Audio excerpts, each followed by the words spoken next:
Paano yung ungol mo nun? Diyos ko. Kuya natanggal. Sa isang kama, parang 4 kami. Ako yung nasa gitna. Tapos, yung nireto ko sa kanya, nasa gilid ko.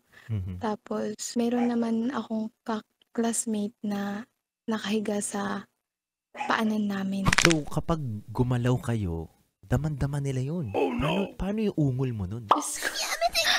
Ano pa mga ginawa ninyo habang tulog yung mga kaklase ninyo? Actually, parang hindi nga tulog yung iba eh. Yung iba parang nanonood lang sa cellphone. Seryoso?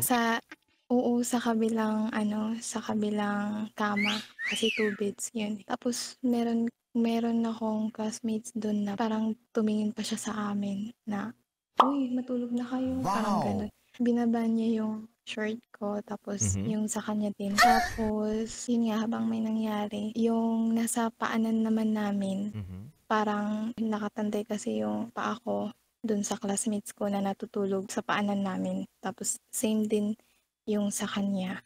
Tapos siguro parang 'pag gumalaw, parang mag-feel din nung kasama namin sa ibaba kasi doon siya natutulog. Bye!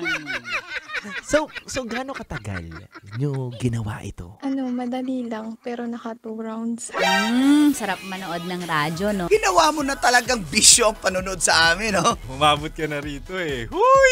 Kaya kung gusto mong tuloy-tuloy pa ang tawanan, Iyakan at kiligan, aba, i-like mo na ang video na ito. at mag-comment ka na rin sa Bisyo. Hit mo na rin ang notification bell. Para updated ka sa mga kaganapan namin dito sa Love Radio. Kailangan pa bang i-memorize yan? Basic.